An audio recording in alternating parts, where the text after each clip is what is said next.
Olá! Hoje a nossa aula será sobre boas práticas em panificação. E esse módulo nós estaremos dividindo em duas partes, porque ele é bem extenso, então ele vai ser aplicado em duas partes para que vocês possam acompanhar com tranquilidade, entender bem o conteúdo dele, que ele é de muita importância. Então, as boas práticas de fabricação são um conjunto de procedimentos higiênicos sanitários que foram estabelecidos pela Anvisa, pela Agência Nacional de Vigilância Sanitária, e estão baseadas em duas legislações muito importantes: a Portaria 326, que serve para a indústria de alimentos, independente do porte, do tamanho dessas indústrias, e a Resolução 216, que é para serviços de alimentação. Então, os requisitos de boas práticas, eles devem ser implementados pelas indústrias de panificação, panificadoras, confeitarias, independentemente do seu porte, porque é uma exigência legal, né? São legislações que estabelecem essa obrigatoriedade. Através das boas práticas, nós conseguimos reduzir o risco de contaminação dos alimentos. A presença de qualquer matéria prejudicial nos alimentos, seja organismos vivos, objetos estranhos, torna esse alimento impróprio para o consumo humano, pois eles representam perigos. Os perigos nos alimentos são circunstâncias que prenunciam mal para alguém, ou seja, um dano à saúde ou à integridade física do indivíduo. Caso ele ingira algum desses perigos através dos alimentos, ele pode adoecer. E os perigos nos alimentos são causados por algum agente, né, que provoca essa situação. Temos então três tipos de contaminação ou perigos. Um é a contaminação física, que é causada pela presença de objetos estranhos, como cabelo, plástico, grampo, clipes, pedra ou qualquer outro resíduo físico. Aquilo que você pode pegar, que pode sentir, é físico. A contaminação biológica é provocada pela presença de micro-organismos, como parasitas, vírus, fungos ou bactérias no alimento, né? E a contaminação química é a presença de inseticidas, metais pesados, agrotóxicos ou venenos que vão causar um mal à saúde das pessoas. Os perigos físicos mais comumente associados aos produtos de panificação são fragmentos de vidro que estão presentes nas matérias-primas, né, ou que podem ser incorporados durante o preparo porque quebrou algum objeto de vidro, uma lasca, insetos ou seus fragmentos. Imagine uma perninha de um inseto lá num pão, ou por roedores, suas fezes, ou fragmentos de plástico de embalagens, de utensílios, parafusos ou arruelas que até soltam dos equipamentos durante o preparo de alguma massa. Tarraxas de brinco e fragmentos de lâminas de barbear e estiletes que são usados erroneamente para fazer o corte do pão francês. E por fim, também lascas de madeira, clips e grampos usados para fechar embalagens. Os perigos químicos compreendem os resíduos de inseticidas, detergentes, desinfetantes, lubrificantes, tintas e principalmente as micotoxinas, que são toxinas produzidas por fungos ou bolores durante o armazenamento inapropriado, e outros contaminantes. Apesar dos limites estabelecidos na legislação serem considerados seguros, a adição de melhoradores de massa e conservantes são perigos potenciais que também devem ser considerados, porque quando eles são utilizados numa dosagem superior àquela recomendada, eles tornam-se perigos para a saúde do consumidor. Vários ingredientes e mesmo corantes utilizados na fabricação dos produtos de panificação, que no caso do corante amarelo tartrazina, ou produtos derivados de soja, do trigo, podem provocar reações alérgicas nas pessoas e que variam de leves a extremamente sérias, dependendo do grau de intolerância dessas pessoas. Então, muito importante, os ingredientes reconhecidos como alérgenos devem ser indicados no rótulo, como é o caso do glúten e tantos outros que vocês conhecem. E os perigos biológicos são os micro-organismos patogênicos. Patogênicos porque são os que causam mal à saúde dos consumidores, né, que podem causar doenças. E alguns exemplos são bactérias, toxinas que contêm veneno, vírus e alguns parasitos também. E aonde são encontrados estes micro-organismos?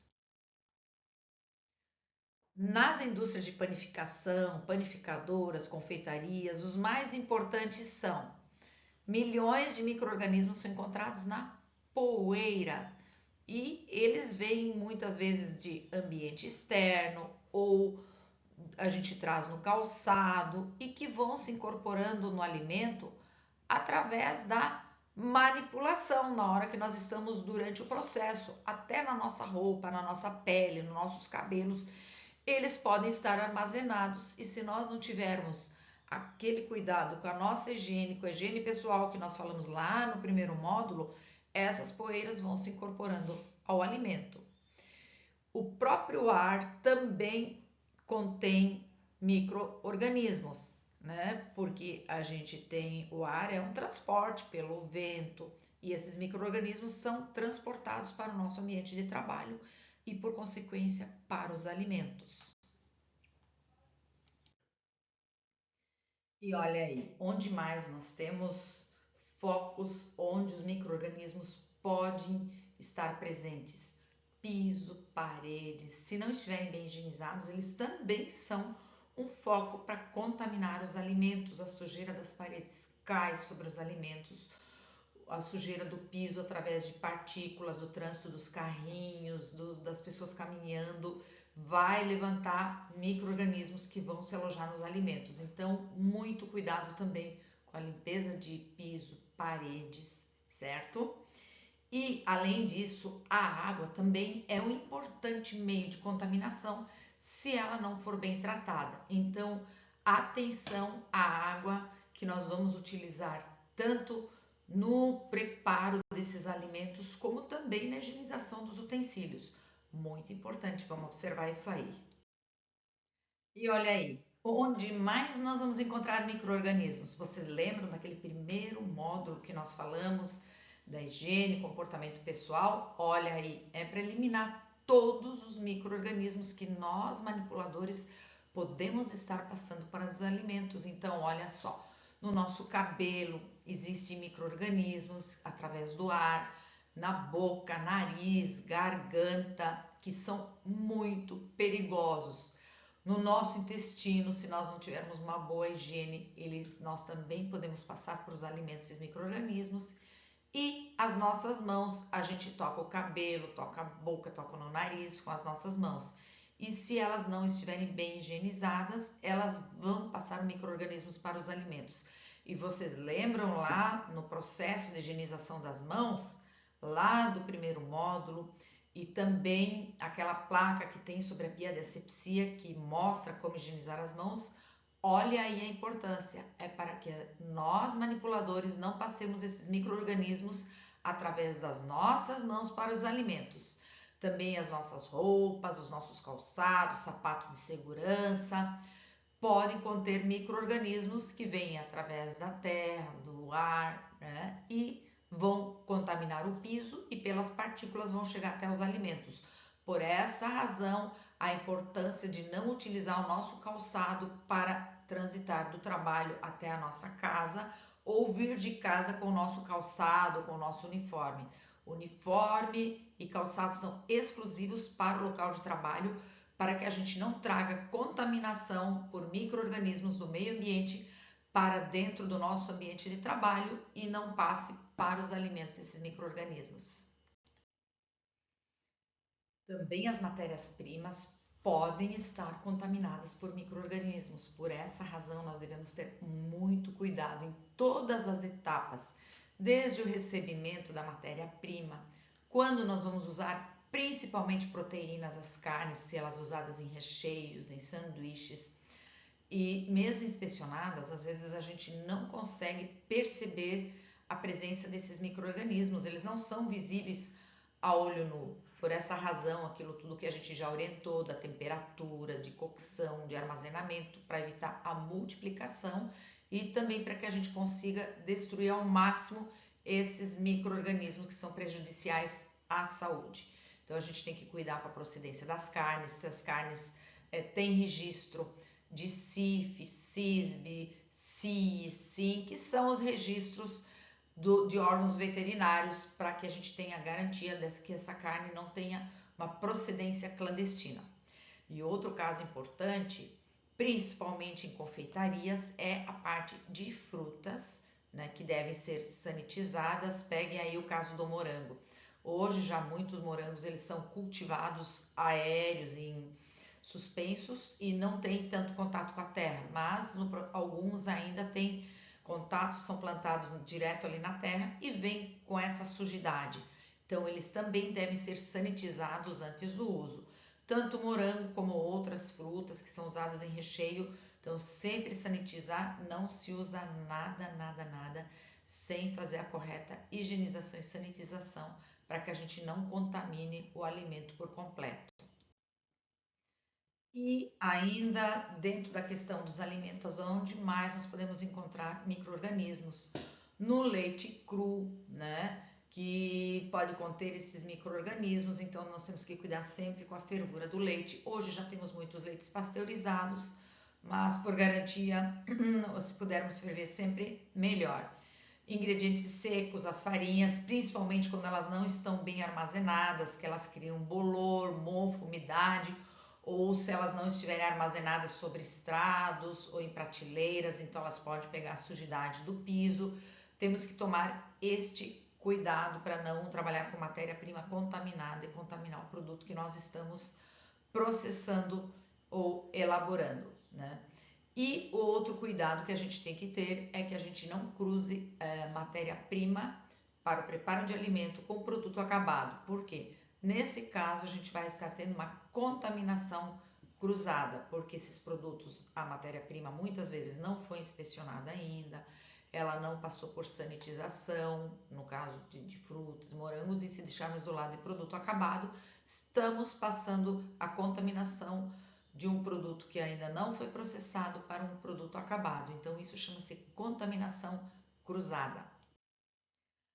As superfícies de utensílios, equipamentos, bancadas, elas podem conter muitos micro-organismos, principalmente se nós não nos preocuparmos com a correta higienização e sanitização antes de manipular alimentos sobre essas bancadas ou com esses utensílios. Por essa razão, devemos sempre ter uma grande preocupação com uma boa higienização dos utensílios, boa higienização dos equipamentos, das bancadas, do local de trabalho, antes de começar a processar esse nosso alimento.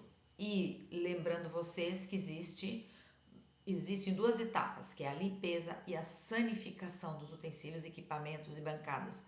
A limpeza é aquilo que a gente já falou, lavar com água, detergente, produto químico, e a sanificação é a gente passar um sanitizante. No caso de equipamentos é o álcool 70.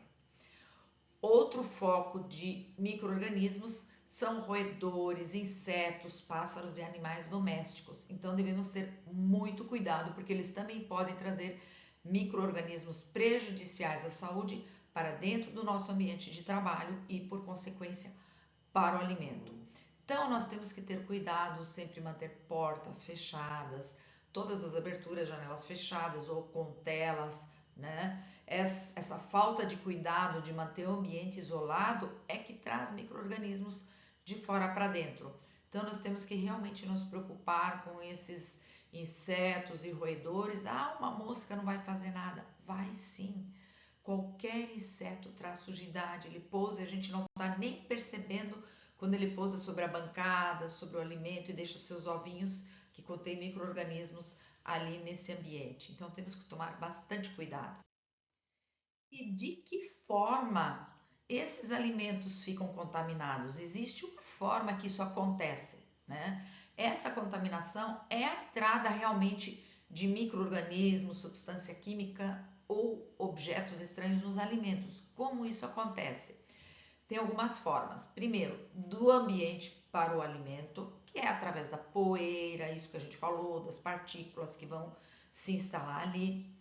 O próprio manipulador de alimentos, quando esquece de higienizar as mãos, quando está com o uniforme sujo, de superfícies de contato das bancadas, dos utensílios, equipamentos, quando não estão bem já higienizados para os alimentos, e também do alimento cru para o alimento pronto para o consumo, que é a contaminação cruzada que nós já falamos para vocês. E quando pode ocorrer essa contaminação cruzada? Quando alimentos crus e cozidos ficam juntos, sem proteção e eles estão em contato direto. Então, por essa razão, o alimento preparado deve ficar em local específico e aqueles produtos do pré-preparo devem ficar isolados até passarem pelo processo, né? Ou então, quando se utiliza equipamentos e utensílios com alimentos crus e depois a gente vai usar um produto pronto para o consumo dentro desse mesmo utensílio sem higienizar corretamente para o próximo uso. Então, sempre muito cuidado com a higiene dos utensílios. Ou ainda quando o manipulador trabalha a hora com matéria-prima contaminada, quando ele está lá descascando, fazendo a higienização, recebendo mercadoria e depois vai manipular um alimento pronto. Então, e se não tomou cuidado da própria higiene dele, ou ele estiver com o uniforme sujo, ele vai passar essa contaminação para o alimento pronto. Então, cada troca de atividade, nós devemos higienizar as nossas mãos, porque elas são um grande meio de contaminação dos alimentos também, né? E quanto maior a contaminação do ambiente por falhas de higiene, deixar a porta aberta, não limpar bem a bancada, não cuidar da higiene do equipamento, maior a quantidade de micro-organismos que a gente tem naquela área, naquele local. E também maiores as chances desses micro-organismos entrarem nos alimentos e, por consequência, causarem doenças no consumidor, no nosso cliente. Então, esse cuidado é de fundamental importância também.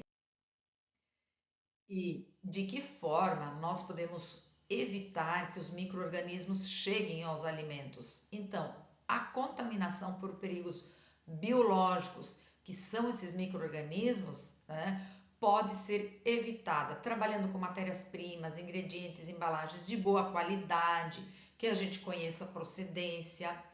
Também devemos controlar as pragas e a qualidade da água, que nós já falamos, que as pragas trazem micro-organismos para dentro do nosso ambiente de trabalho, né? E a qualidade da água também é importante. O comportamento de higiene pessoal adequado, a nossa preocupação de como nós cuidamos do nosso uniforme, de como nós cuidamos do nosso cabelo embaixo da touca, de como nós cuidamos quando nós estamos resfriados, como nós espirramos, como nós higienizamos as nossas mãos, né? E mantendo as instalações, os equipamentos, utensílios sempre higienizados, com cuidado especial aqueles que têm contato direto com os alimentos. Se nós nos preocuparmos desta forma, com esses itens, nós vamos estar reduzindo em muito a quantidade de micro-organismos que podem estar presentes no nosso ambiente e também, por consequência, nos alimentos que nós estamos produzindo. E de que forma mais nós podemos evitar a contaminação por perigos biológicos nos alimentos? Perigos biológicos são os micro-organismos dos quais nós estamos falando. Então, dificultando a multiplicação deles, porque quanto maior a quantidade, quanto mais eles se multiplicarem dentro dos alimentos, maior o grau de contaminação desse alimento. Então, a gente tem que dificultar a multiplicação deles. Como é que nós vamos fazer isso? Recebendo e estocando rapidamente, corretamente as matérias-primas, né? Principalmente produtos resfriados, congelados, eles não podem ficar em temperatura ambiente, os alimentos não podem ficar expostos porque vai gerando poeira, sujidade. Então, se a gente armazena rapidamente e corretamente, a gente já está diminuindo a carga microbiológica nessa matéria-prima. Também devemos evitar que esses alimentos fiquem expostos por muito tempo em temperatura ambiente, isso que a gente falou. Temperatura ambiente para alimentos que necessitam de refrigeração ou de congelamento deve ser feito o quanto mais rápido possível. Trabalhar sempre com pequenas porções, principalmente quando a gente tem recheios de origem animal, que são as proteínas, que é o alimento de maior risco. Então a gente sempre tira pequenas porções da câmara fria, do refrigerador, para que ele fique o menor tempo possível exposto à temperatura ambiente. E também mantendo as temperaturas de refrigeração e manutenção a quente, quando for o caso, adequadas, dentro de uma temperatura de segurança para que não ocorra a multiplicação desses micro-organismos que representam um perigo biológico. Além disso, também tem uma outra forma da gente evitar a contaminação por perigos biológicos, é reduzindo ou eliminando esses micro-organismos ao máximo que a gente puder, né? Então, como é que a gente vai fazer isso? Assando corretamente o pão ou cozinhando corretamente os alimentos, os recheios, porque a temperatura, quando aplicada de forma correta, também reduz ou elimina esses micro-organismos. E esse é o nosso grande objetivo para que a gente possa servir um alimento o mais saudável possível para o nosso cliente, para o nosso consumidor, né? Então, só são eliminadas células vegetativas dos micro-organismos, aqueles que já saíram da casinha, do esporo. O esporo é a casinha onde moram esses micro-organismos. Mas muitas vezes esses esporos não são destruídos. Quando a temperatura não atingir 100 graus, os esporos sobrevivem. Morrem só aqueles micro-organismos que já se abriram, que já pularam para fora da casinha. Então a gente tem que tomar o cuidado, eles ficam dormindo ali dentro, eles ficam adormecidos dentro do esporo. Mas se a temperatura baixar e eles ficarem em temperatura ambiente, o que vai acontecer? Eles vão pular para fora e vão voltar a se multiplicar e contaminar esse alimento. Uma outra forma é higienizar corretamente utensílios, equipamentos, bancadas, as nossas mãos e também a sanitização e higienização de frutas e vegetais que nós vamos usar no preparo ou nos recheios. E agora nós vamos falar sobre os requisitos para implantar essas boas práticas, o cuidado que nós devemos ter e como é que ele deve ser conduzido para que a gente garanta esse alimento saudável para o nosso consumidor, para o nosso cliente, aquelas pessoas que vão consumir aquilo que a gente produziu com tanto cuidado, com tanta dedicação. Então, existem alguns requisitos. Vamos ver quais são? Então, esses requisitos para implantar as boas práticas de fabricação, eles são muito importantes, porque a gente precisa garantir que esses alimentos que são produzidos com segurança e qualidade na indústria de panificação, padarias, confeitarias, tenham registros.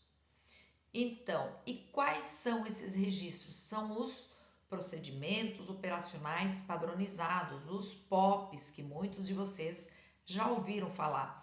Então, os POPs são o documento e eles têm as planilhas onde nós registramos temperatura, todo o controle, checklist de verificação. Dessa forma, nós estamos assegurados de que o nosso alimento está sendo produzido de forma que garanta a qualidade desse produto. Então, esses POPs, eles estabelecem instruções sequenciais. Como é que eu vou produzir? Qual é a etapa? O que é uma sequência? O que eu vou fazer primeiro? O que eu vou fazer a seguir para seguir o passo a passo? São as nossas rotinas, as operações rotineiras e específicas da produção, né? Desde o armazenamento de alimentos, transportes, e ele vai nos assegurar a ausência de risco de contaminação desses produtos durante a sua fabricação, durante o seu processo. Então, assim, os POPs formalizam a aplicação desses requisitos fundamentais do programa de boas práticas. Nós temos uma garantia da qualidade desse produto que nós estamos produzindo e fornecendo para o consumidor. Agora, o resultado dessas monitorações e ações corretivas, eles devem ser registrados, verificados. De nada adianta a gente seguir o passo a passo se a gente não está preenchendo a planilha, não está fazendo o registro de forma correta ou não liga para aquele registro, porque ele comprova de que nós estamos seguindo e de forma correta o passo a passo. E quando ainda assim a gente tem algum problema, o que a gente deve fazer? Registrar uma ação corretiva, e ela deve ser registrada. Ah, não, mas eu já resolvi o problema. Ele pode acontecer novamente amanhã, pode acontecer daqui a 10 dias, pode acontecer daqui a um mês. Porém, se eu tomei uma ação corretiva e registrei, eu estou evitando de que essa falha, esse problema venha a ocorrer novamente. Então, temos que tomar esse cuidado para registrar a nossa ação corretiva para que a gente não cometa essa mesma falha novamente. E o que mais interfere no processo, no nosso processo, na nossa fabricação dos nossos pães, bolos, enfim, toda aquela linha de produtos que a gente fabrica na nossa indústria de panificação, nas nossas padarias e confeitarias? Um layout adequado, porque o projeto ele é fundamental, o layout é fundamental para que a gente não tenha contato de alimento cru com alimento preparado, com o recebimento, com a expedição, com o armazenamento dos alimentos. Então a gente tem que ter um fluxo correto para evitar contaminação no nosso fluxo de produção. Então essas instalações elas devem ser construídas de forma a facilitar as operações de manutenção, limpeza, né? E se for o caso de desinfecção também. O nosso projeto, o nosso layout, ele deve permitir a separação por meios físicos ou outros meios eficazes que a gente chama de barreira técnica, quando a gente trabalha produtos diferentes em horários diferenciados, né, para que a gente não tenha contaminação cruzada. E também na unidade de produção, o fluxo do processo não deve permitir o cruzamento de matérias-primas contaminadas lá do recebimento, do armazenamento com montagem e preparo final e a expedição desse nosso produto. Então a gente tem que cuidar no fluxo, no caminho, como é que esses produtos vão se deslocar dentro da nossa área de produção, desde o recebimento até o processo final. Qual é o caminho da nossa matéria-prima e qual é o caminho do nosso produto acabado para que eles não se encontrem em nenhum momento, para que a gente garanta que eles não se cruzem e um não contamine o outro. Então esse cuidado também deve ser. E já que a gente falou tanto no recebimento de mercadorias, que é por ali que começa todo o nosso trabalho, toda a nossa inspeção, então vamos falar um pouquinho de como deve ser o recebimento dessas nossas mercadorias. Então, a primeira coisa que a gente vai fazer é a seleção de fornecedores. Quem serão os fornecedores para a nossa indústria de panificação, padaria e confeitaria? Então, a gente deve trabalhar com fornecedores idôneos, aqueles que realmente prezam pela qualidade da matéria-prima que eles vão nos entregar, que eles tenham o zelo com esse produto que eles vão nos entregar e que também eles tenham fontes boas que garantam essa qualidade. Então, de preferência, a gente deve trabalhar com fornecedores que também tenham implementado as boas práticas, tudo aquilo que a gente está praticando na nossa indústria, na nossa padaria, na nossa confeitaria, também deve ser praticado lá nos nossos fornecedores. Eles também devem ter todo o cuidado com a higiene pessoal, todo o cuidado com a estocagem desse produto até nos entregarem. Então, eles também devem ter esses cuidados para que eles nos entreguem um produto de qualidade. E nós devemos estabelecer a especificação da matéria-prima que nós queremos, desses ingredientes, as embalagens, e os nossos fornecedores devem conhecer esses nossos critérios de qualidade, porque senão eles vão achar que o produto está correto, que a gente aceita qualquer coisa na nossa empresa. Então, deve ficar claro para o nosso fornecedor o cuidado que ele deve ter com a seleção também do produto que ele vai nos entregar. E para garantir a qualidade desses produtos, nós também devemos verificar as condições higiênicas de transporte desses alimentos, se esses veículos são refrigerados, como é que o entregador faz o acondicionamento, em que tipo de caixa. Por exemplo, muitas vezes eles trazem alguns produtos em caixa de papelão. Aí ele vai trazer para vocês o moranguinho que vai naquele recheio daquela torta de morango dentro de uma caixa de sabão em pó. Vocês vão receber esse produto? Isso chama-se contaminação química. O moranguinho já está vindo com cheiro de produto de sabão em pó. Então tomem muito cuidado em que tipo de embalagem está vindo a matéria-prima de vocês. E a empresa deve selecionar e inspecionar as matérias-primas, ingredientes e embalagens antes de ser encaminhado para a produção. Então a gente tem que fiscalizar, a gente tem que ser um fiscal lá no recebimento, olhar os rótulos, checar a temperatura, registrar a temperatura em planilha, ver o tipo de embalagem, tudo isso deve ser checado lá no recebimento da mercadoria. E como é que deve ser o local onde nós estamos recebendo e fiscalizando essa mercadoria que nós estamos selecionando, a mercadoria que nós estamos recebendo? Deve ser um local exclusivo para essa finalidade, não pode ser no meio da nossa produção.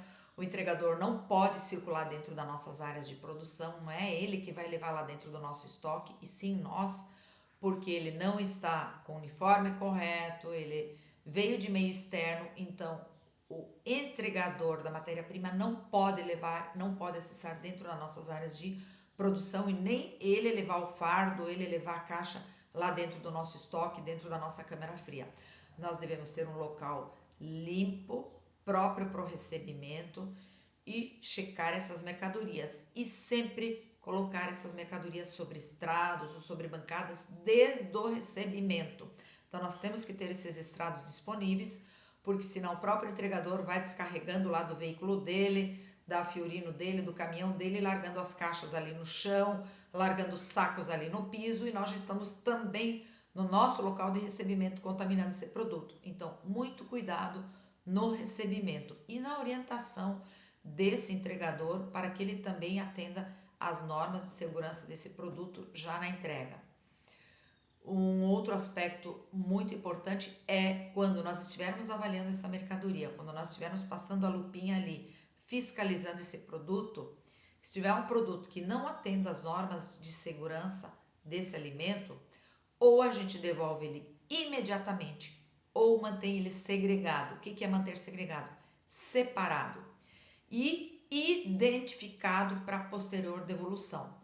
Porque se a gente mantém ele separadinho ali para devolver, o entregador estava com pressa e não levou hoje, ou não teve como levar, ou precisou de uma nota de devolução, e a gente manteve ele separado para devolução, não identificou, dali a pouco vem alguém que não está sabendo que esse produto é para devolução, leva lá para dentro da produção e já utilizou esse produto para fabricar um pão, um bolo, um doce, e aquele produto não estava atendendo às normas de segurança. Então, muito cuidado. Se ele é um produto para devolução e ele não for devolvido imediatamente, deixem ele separadinho e identificado com uma placa bem grande, produto para devolução.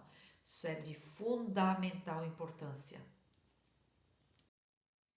E o que mais nós devemos observar no recebimento de mercadorias? O rótulo desses produtos que nós estamos recebendo, qual é a validade, todas as características técnicas, temperatura, tudo que está no rótulo nós devemos conferir, devemos ter o cuidado para ver se esse produto atende à legislação. O que mais nós vamos conferir? A temperatura de alimentos resfriados e congelados, e ela deve ser registrada na planilha de recebimento de mercadoria, né? Se ele é um alimento congelado, se ele é resfriado, que temperatura a gente recebeu ele e se ele está dentro da temperatura adequada. Agora, não adianta só registrar na planilha e se ele não estiver dentro da temperatura, nós não fizemos nada, a gente só registrou. Adiantou registrar a temperatura? Não. Nós temos que tomar uma ação corretiva. Esse alimento não está dentro da temperatura. O que eu vou fazer com ele? Vou ver com o meu superior imediato, se eu posso receber, se eu não posso receber, se eu preciso devolver. Vai que o controle de temperatura desse veículo de entrega estava danificado ou desligado, esse veículo ficou estacionado no sol, esse produto estava fora de temperatura, era uma nata, algum creme de leite que ia ser utilizado em tortas ou alguma coisa assim. É legal receber esse produto? Não podemos receber. Então, ação corretiva, quando não estiver atendendo os padrões, ela deve ser tomada desde o recebimento. Outro aspecto importante, caixotes de madeira, mesmo caixas de plástico de fornecedor, podem entrar na nossa câmara fria, podem entrar no nosso estoque, pode ser recebida, pode ser utilizada por nós para os nossos produtos? Não. Bananas antigamente vinham em caixa de madeira, algumas hoje já vêm em caixas de plástico. Mesmo assim, elas vão lá para a roça, ficam na terra, vêm com sujidade. Então, esses produtos devem ser passados para as nossas caixas e nesse momento a gente já aproveita e faz a inspeção. Como é que está o produto em cima, como é que está no fundo da caixa. Então, nós não podemos receber caixas, caixotes do nosso fornecedor porque não atende os nossos padrões de higiene e limpeza. E novamente cuidado que os produtos não podem ser armazenados diretamente sobre o piso, sempre utilizando estrados, estantes e bancadas, até no recebimento. E agora, falando das embalagens dessa nossa matéria-prima, desses produtos que nós estamos recebendo ali. Quais são os cuidados que nós devemos ter? As condições das embalagens, né? Se vem em caixa de papelão, saco de papel, papel craft, como é que está? Está rasgado, está inteiro, está íntegro, né? Então não podemos receber embalagens que estiverem danificadas, rasgadas, úmidas ou sem rótulo, porque nós não conhecemos a procedência do produto se não estiver rotulado. As embalagens internas, que são chamadas de embalagens primárias, como as latas, embalagens tipo do leite longa-vida, que nós somos obrigados a manter, vidros e filmes, eles não devem se apresentar estufadas, que representam um sinal de deterioração do produto, enferrujadas, amassadas ou rasgadas, trincados, vidro trincado ou apresentando vazamento ou úmido, às vezes a tampa não está bem vedada. Então, esses produtos nós não podemos receber. Atenção, muito cuidado. E as embalagens externas, que são chamadas secundárias e terciárias, elas devem ser removidas sempre que possível, antes de nós estocarmos lá no nosso depósito. O papelão, plástico, madeira devem ser retirados, o mínimo de papelão no nosso estoque, porque o papelão ele é um local onde facilmente se instalam insetos, roedores e tem muita sujidade, né? Então não podemos ter embalagens violadas, elas devem ser recusadas e remover ao máximo as embalagens secundárias e terciárias, sempre que possível, certo? As condições de higiene do veículo de entrega também devem ser avaliadas, deve ter um checklist de avaliação desse fornecedor, se o veículo está limpo, se ele não armazena produto químico junto com matéria-prima para elaborar produtos, porque daí ele tem uma contaminação química dentro do veículo de entrega dele, se o fornecedor, se o entregador não fuma dentro do veículo, como é que está o uniforme desse entregador, tudo isso nós temos que checar no recebimento. As mesmas regras de higiene e comportamento pessoal que valem para nós dentro do nosso ambiente de trabalho, também valem para o nosso fornecedor. E muito importante sempre manter um álcool 70 ali para a higiene das mãos do nosso entregador, porque ele pegou no volante, ele pegou no veículo, ele descarregou, então que ele pelo menos possa higienizar as suas mãos com álcool 70 e a gente até orientar ele, olha, tem álcool aqui para você poder passar nas suas mãos. Às vezes a gente tem e a gente esquece e a gente não lembra de falar para as pessoas que elas podem utilizar. E aí ele vai começar a perceber a importância, né? Então a gente oferece para ele esse álcool 70, mas a gente precisa ter ele disponível ali na nossa área de recebimento e sempre identificado que ele é um álcool 70 da área de recebimento, porque daqui a pouco também esse recipiente vai estar rodando por toda a nossa área de produção. Então, assim como os outros estão identificados, também esse deve estar identificado para que ele possa ficar sempre ali disponível nessa área de recebimento. E já que nós falamos do recebimento, da onde vai a nossa matéria-prima? Lá do recebimento. Tá tudo certinho, foi inspecionada, tá tudo ok. O que nós vamos fazer com essa matéria-prima? Nós vamos levá-la para o nosso local de armazenamento, para o nosso estoque, para o nosso depósito. Então, nós também temos que ter alguns cuidados que a gente vai ver a seguir nesse local e nessa forma de armazenar esse produto. O armazenamento de alimentos deve ser feito de forma separada.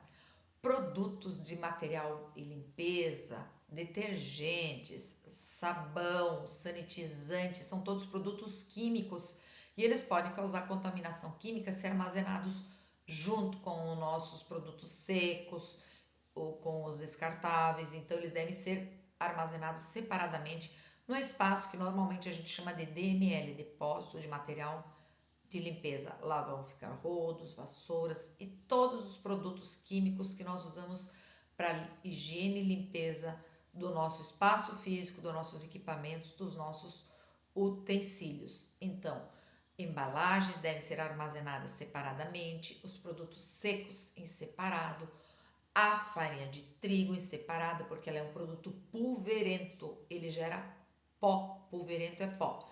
Então, a farinha de trigo tem que ser armazenada isoladamente e os produtos químicos também. Então, a gente deve ter locais específicos para armazenar os nossos produtos.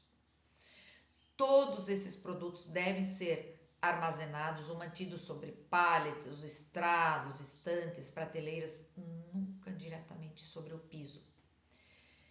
E esses pallets, estrados e prateleiras devem também estar limpos. A gente, quando vai receber mercadoria, sempre aproveita, dá uma limpadinha, passa um álcool 70 e receber nova mercadoria.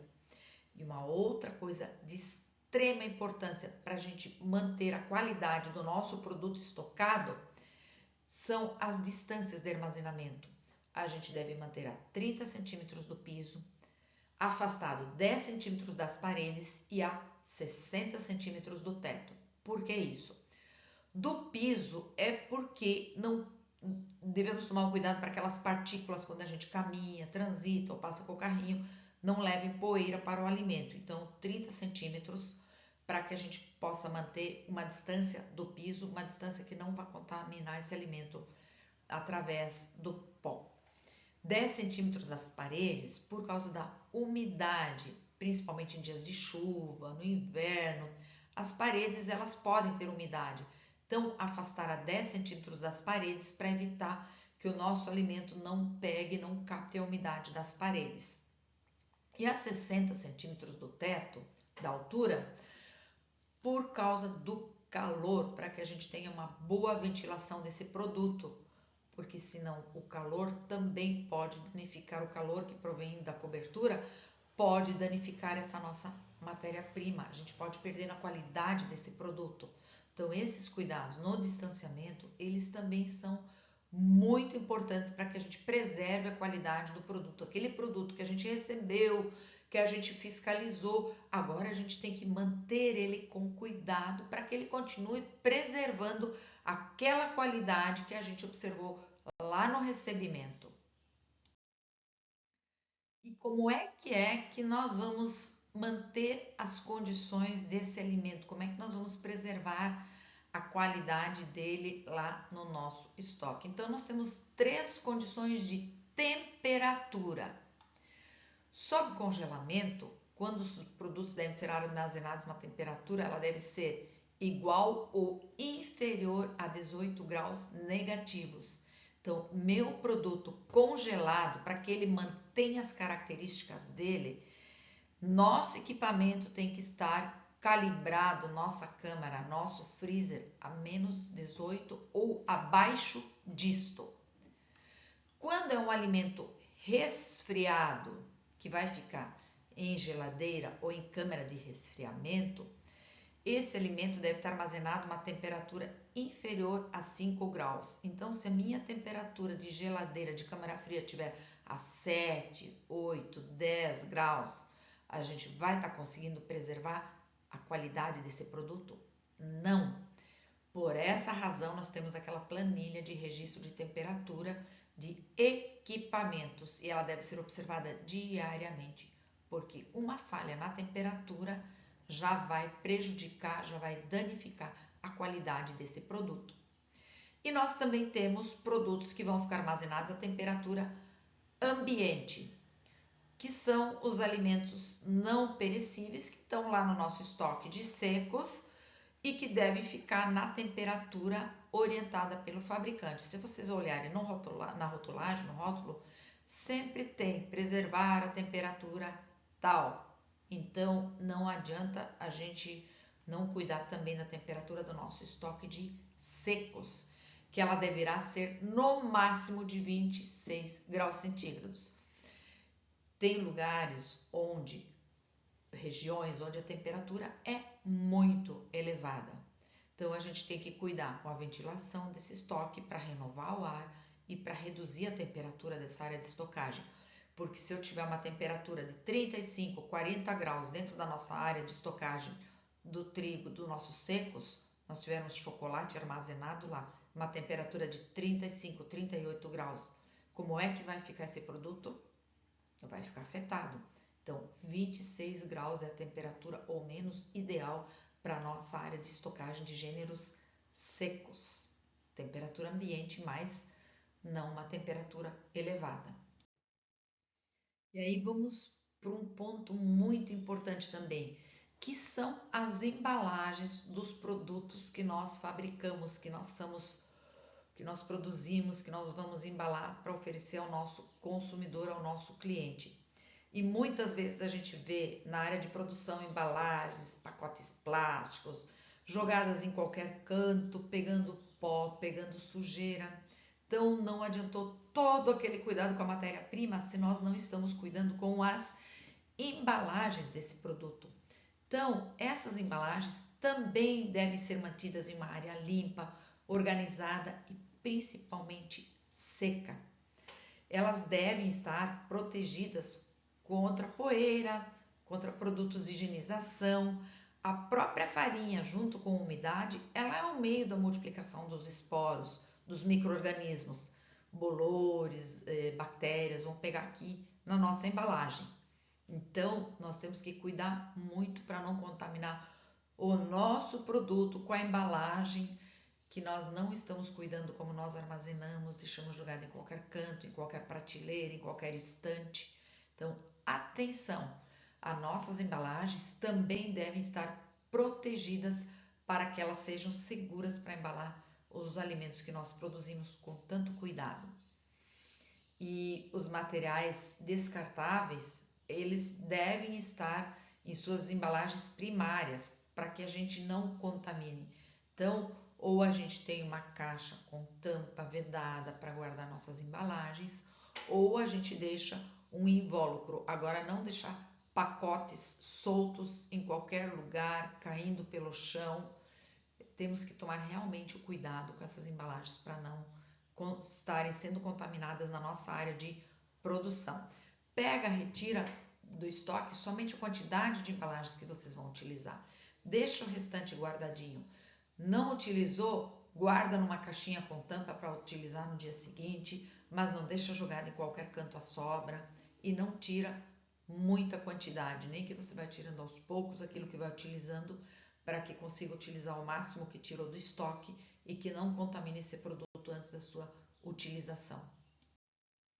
E agora vamos falar um pouquinho sobre a nossa farinha de trigo, que é o nosso principal insumo, que é a nossa principal matéria-prima. É o de maior volume que nós usamos na nossa produção e que deve ter um cuidado muito especial, né? Deve ser mantida essa nossa farinha num lugar limpo para não ter roedores, insetos, e esse local deve possuir abertura para ter uma boa ventilação, para evitar o excesso daquele calor que nós falamos, e também não ter ar saturado ou ficar ali uma umidade. Sempre todas as aberturas, todas as janelas devem ser teladas para evitar a entrada de insetos, e o local deve receber luz solar de preferência, mas esses raios do sol não devem incidir diretamente sobre a farinha de trigo.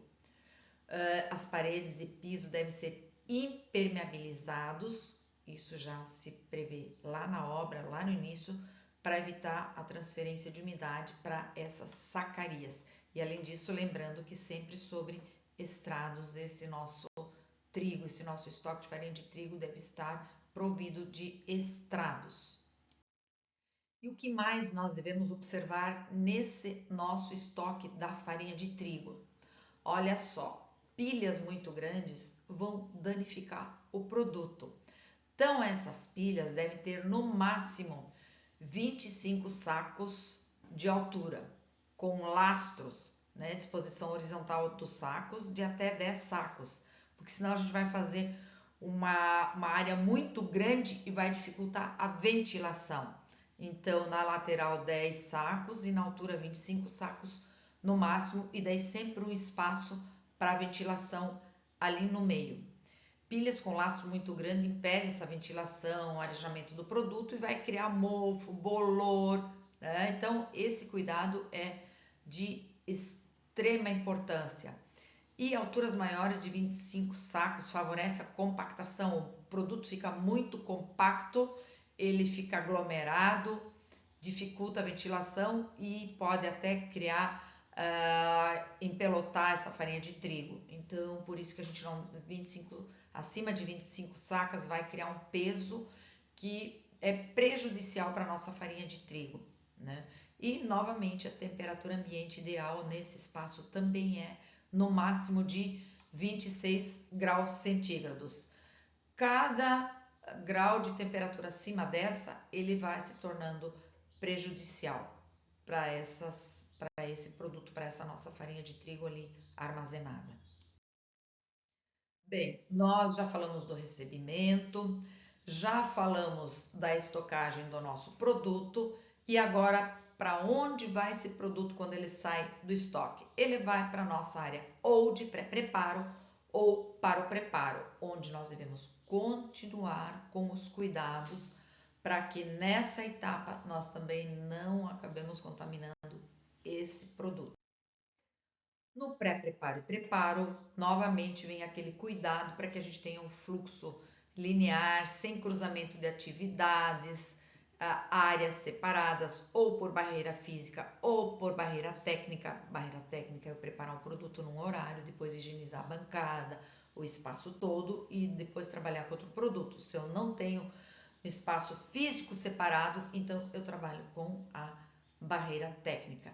Lembrando sempre de que nossas bancadas, nosso espaço de trabalho, nossa área de manipulação deve passar por uma limpeza, que limpeza é água e detergente, e sanificação antes de manipular os alimentos ali sobre essas bancadas.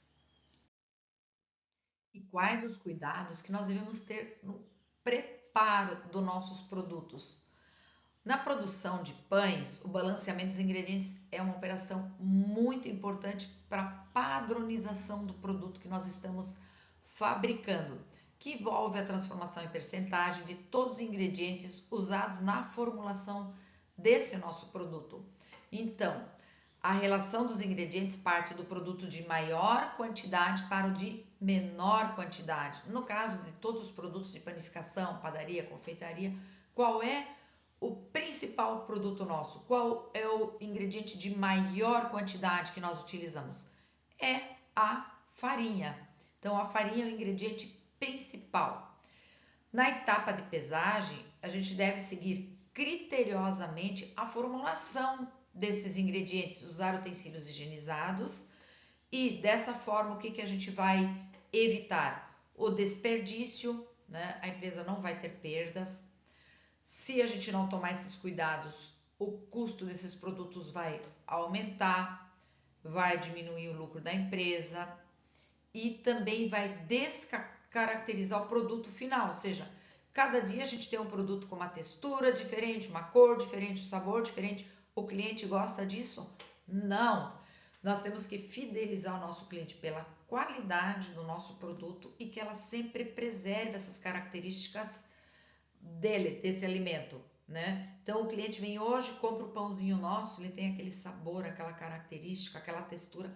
Amanhã ele vem querendo comprar o produto, não tá igual. Por quê? Porque a gente não cuidou na formulação, na pesagem e no preparo desse produto para que ele sempre preservasse as mesmas características.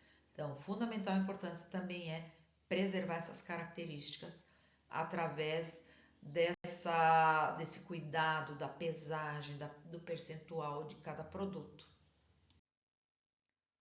Outro cuidado muito importante para que a gente não tenha uma super dosagem de aditivos que a gente coloca, que são os melhoradores, usando como exemplo, né?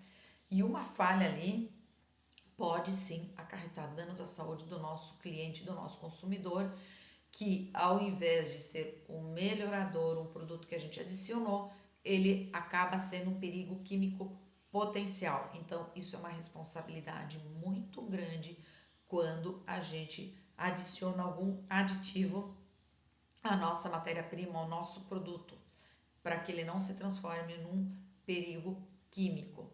Então, é muito comprometimento, é muita responsabilidade nossa, esse cuidado que nós devemos ter. E para que essa pesagem seja correta, feita de forma a não danificar o nosso produto, a não ser um risco, é imprescindível que também a nossa balança seja calibrada. A gente falou dos termômetros calibrados em função de temperatura, agora vem a nossa balança calibrada em função do peso dos ingredientes para que a gente não incida em falhas, em superdosagens. Então temos que ter também uma balança calibrada na hora da pesagem dos nossos ingredientes de produção. Então, quando nós vamos pesar os nossos aditivos, eles devem seguir a recomendação do fabricante. Todo fabricante tem a recomendação certa. Ele fez isso através de testes laboratoriais, então nós devemos usar o que o fabricante, o que aquele fornecedor daquele produto está recomendando. Se nós seguirmos corretamente, não teremos problemas com o nosso produto. E um controle importante é que a quantidade de conservantes utilizada nunca deve ultrapassar aquela que é permitida pela legislação. Nós temos legislação para isso e ela deve ser conhecida por vocês e ela deve ser principalmente seguida, né? Nós temos que ter responsabilidade com o que nós estamos utilizando. E olha só uma informação bem importante. A legislação brasileira não permite a adição de bromato de potássio. Então, muito cuidado com esse produto. E o processo de fermentação? Ele é utilizado para obtenção de produtos com características organolépticas que são percebidas pelo nosso cliente, pelo consumidor, como a cor, brilho, luz, o aroma daquele produto, a textura, o sabor, né? E ali se forma o CO2, que é o dióxido de carbono, o gás carbônico, e ele vai dar volume, maciez e digestibilidade aos pães. E a sala onde estão esses carrinhos de fermentação, né, deve estar totalmente higienizada e os carrinhos também. E sempre manter fechados durante o processo para evitar a contaminação da massa quando ela estiver ali dentro. Após a fermentação, se a massa não for forneada em seguida, ela deve ser levada para refrigeração, né? E que em padarias ela é utilizada para retardar ou inibir o crescimento e atividade de micro-organismos que são utilizados na fermentação dos pães. Então, a refrigeração ela vai retardar o crescimento desses micro-organismos benéficos e que a gente possa assar o pão depois com as mesmas características da massa que a gente fez algum tempo antes. Então, também é importante observar que dentro da câmara de refrigeração a massa deve ser protegida de contaminação do meio ambiente através de uso de filme plástico para proteger essa massa também. Ela tem que estar protegida no tempo que ela ficar ali em repouso na refrigeração. E atenção para um aspecto muito importante: somente devem ser embalados os produtos quando eles estiverem frios, porque a embalagem, quando o produto está morno, ela vai condensar vapor lá dentro, né, ou na superfície. E isso propicia a proliferação de fungos. Você vai perdendo a qualidade e diminuindo a vida de prateleira, o tempo de validade desse produto. Então, não coloquem produtos mornos dentro de embalagem, especialmente embalagens plásticas. As embalagens descartáveis utilizadas devem ser atóxicas e estocadas e protegidas de contaminação, né, em local de boa condição de higiene. Então, esses cuidados com a embalagem também devemos ter para não contaminar o nosso produto.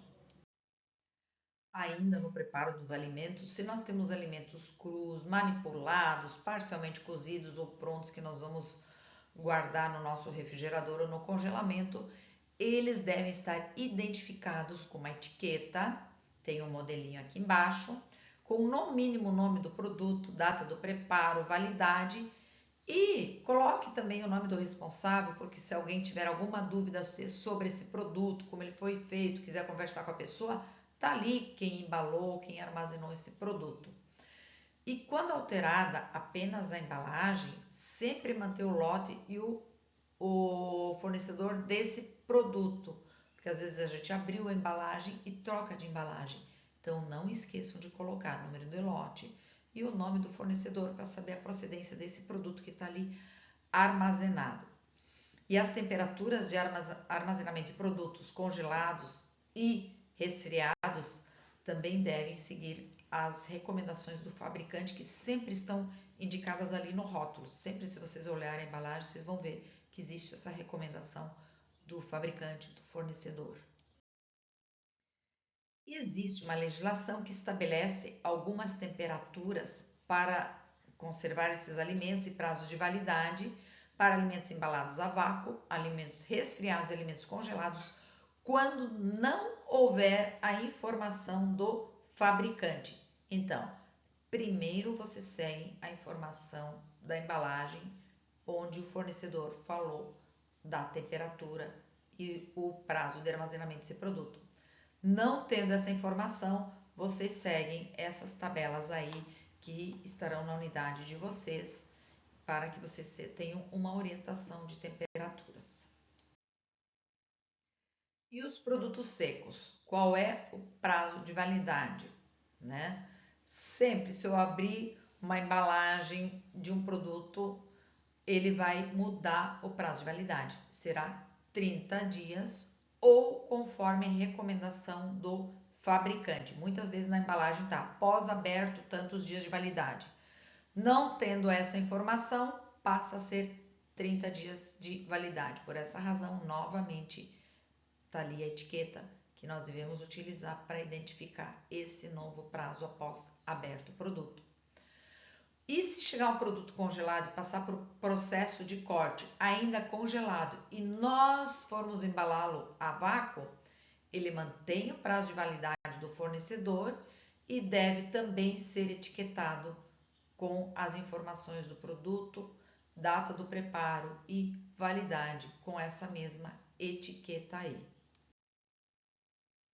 E agora nós vamos falar dos gêneros industrializados, que também têm a sua importância dentro do nosso processo.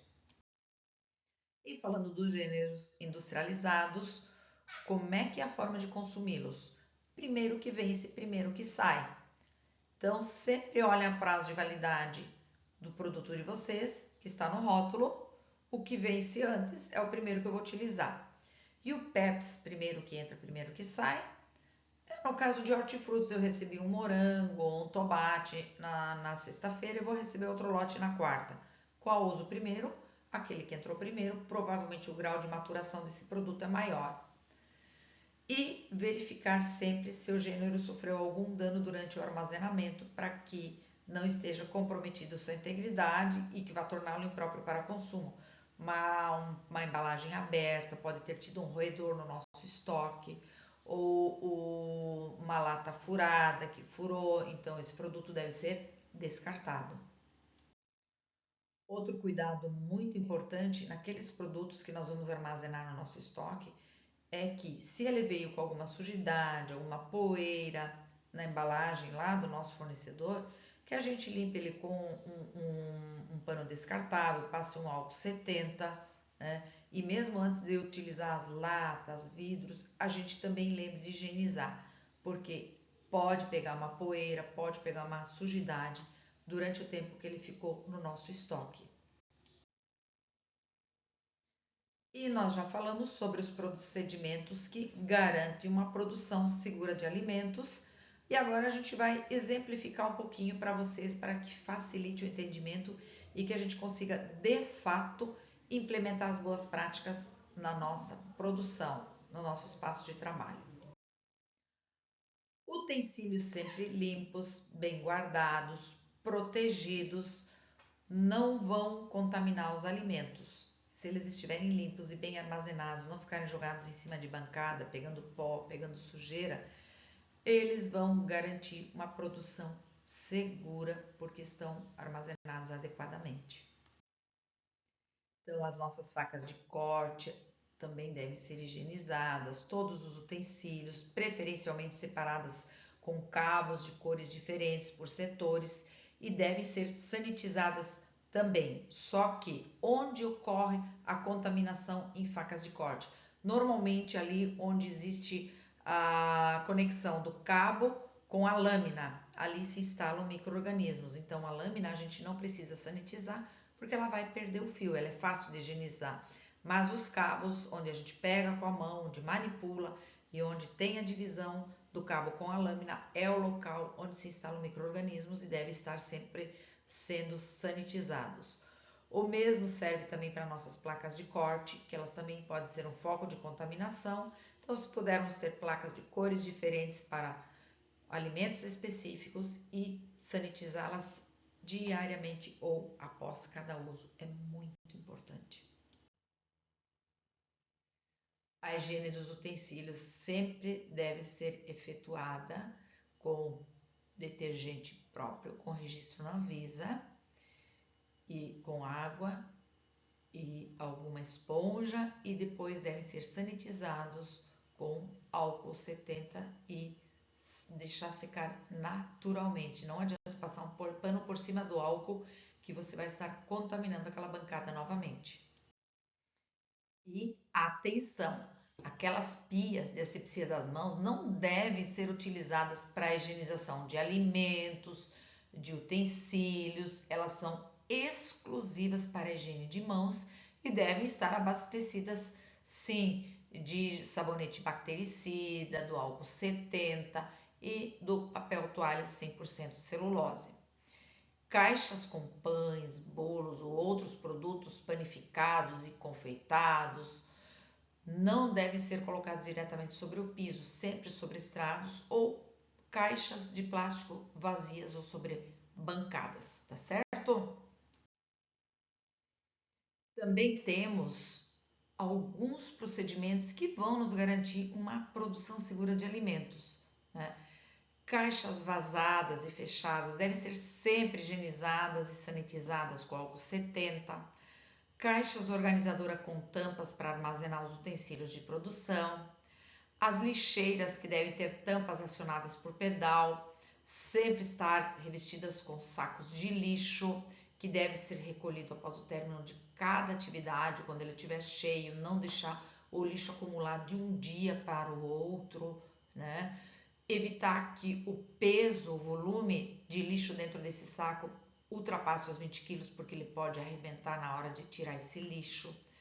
E sempre lavar a nossa lixeira com detergente neutro, enxaguar com água corrente, manter sequinho, para que também ali não saiam maus odores e não se criem insetos e roedores.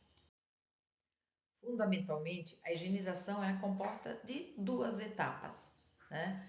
A higienização ela vai eliminar ou reduzir a contaminação. E quais são essas etapas? Limpeza e a sanitização. Limpeza é lavar com água, detergente, esponja, enxaguar novamente com água limpa. E a sanitização a gente usa ou o hipoclorito ou o álcool 70. Então isso é importante para a gente reduzir a carga de micro-organismos nos utensílios e equipamentos. A limpeza é onde a gente vai remover os resíduos orgânicos e minerais que estão aderidos ali na superfície de panelas, de pás e utensílios e tirar aquelas sobras de alimentos que estão ali grudadas. E ela pode ser feita em duas etapas, que é a limpeza seca para remoção de farinha, pó, e a úmida que vai tirar gordura, tirar massa, né, que pode ser feito com auxílio de detergente, água, esponja e escova, né? Então, essa é a etapa onde a gente retira a sujeira que se pode ver a olho nu.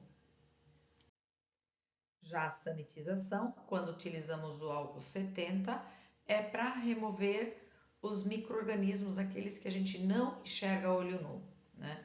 E também nós podemos usar o calor, quando nós temos as máquinas de lavar louças, de utensílios que trabalham acima de 80 a 90 graus, elas também eliminam esses micro-organismos. E o agente químico, então, acaba sendo o álcool 70, que nós podemos reduzir esses micro-organismos também. Então, são duas formas, ou pelo calor ou pelo álcool 70 ou outro sanitizante.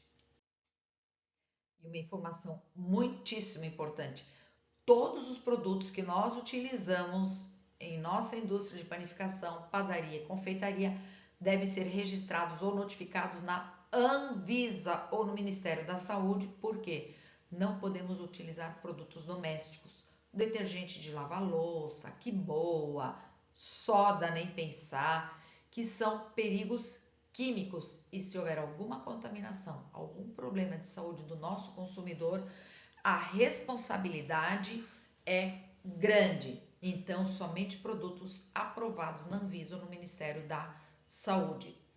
Também não é permitida a utilização de sabão em barra, detergente doméstico, soda cáustica, desodorante, aquela esponja de aço para tirar a massa grudada. Nada disso é permitido pela Anvisa. Toalhas para secar os utensílios também não são permitidas, somente as descartáveis. E todos os produtos químicos que nós utilizamos na nossa indústria de panificação, padaria e confeitaria devem ser acompanhados da ficha de informação de segurança de produto químico, que é a famosa FISCP. Na FISCP tem toda a indicação de o que fazer se acontecer algum problema por ingestão ou se um acidente com esse produto, que tipo de EPI deve ser utilizado, a quantidade segura que pode ser utilizada, diluição desse produto, todas as informações desse produto. E essa FISCP deve estar exposta em local fácil, prático e visual para todas as pessoas, todos os manipuladores que trabalham nesse local, que em caso de um acidente irá imediatamente verificar ali o que deve fazer. Muitas vezes assim, ó, lave com água e sabão abundante, ou vá ao médico. Então vai ter toda essa informação nessa FISCP.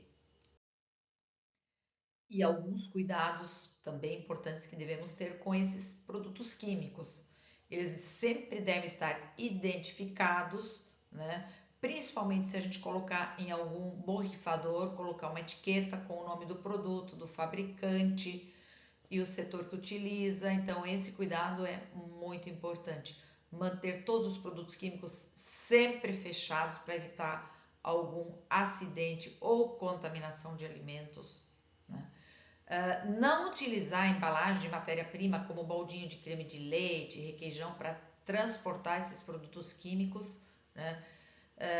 Ter utensílios próprios diferenciados daqueles usados para armazenar alimentos. Então, a gente sempre tem que identificar muito bem esses produtos Se eu utilizei um baldinho, se eu tenho o hábito de utilizar baldinho, cuidado com o baldinho de produto químico ou o baldinho que depois vai guardar alguma mercadoria na câmara, pode acontecer alguma contaminação gravíssima, né?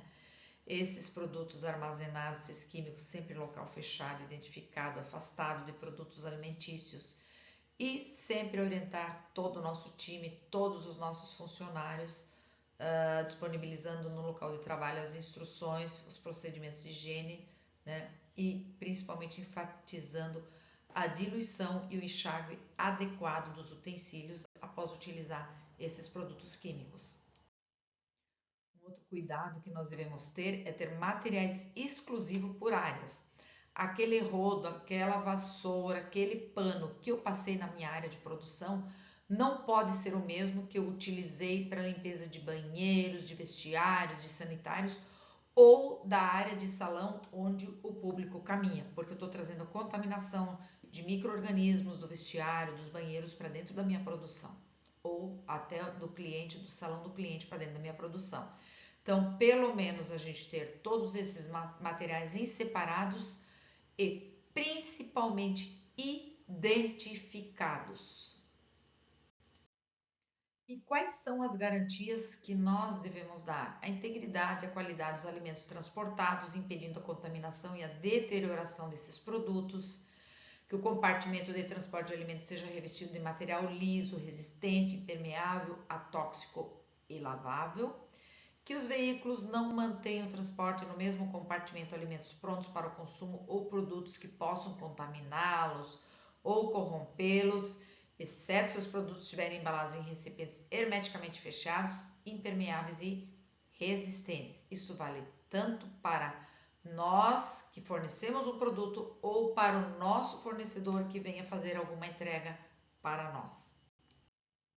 E como deve ser esse veículo de entrega de alimentos? Esse veículo de transporte de alimentos deve possuir um certificado de vistoria conforme a legislação de cada município. Esses devem estar em adequado estado de higiene, né, para que não tenham também vetores e pragas urbanas no veículo de transporte de mercadorias, e os que requerem a temperatura de resfriamento e congelamento devem estar com esse equipamento funcionando corretamente para manter as características desses produtos. E de quem é a responsabilidade de controlar as boas práticas no estabelecimento? É o monitor, líder, o gerente, todos os envolvidos, né? Então, essa pessoa deve saber que como e quando controlar e o que controlar. Geralmente, o monitor é a própria pessoa que faz a operação. Então, quem está trabalhando, quem está recebendo mercadoria, é o responsável por controlar a temperatura do que está recebendo, da higiene do que está recebendo, de verificar o rótulo, né? E registrar essa observação ou indicar alguém para fazer a correção, ação corretiva, caso necessário. Em uma panificadora pode haver um ou vários monitores dependendo do tamanho do estabelecimento. Então, todos os monitores devem ser treinados nessa atividade de monitoramento. E agora, muita atenção, ação corretiva. Se a correção não for feita imediatamente, de nada adianta monitorar, controlar. Vejam só a importância da ação corretiva.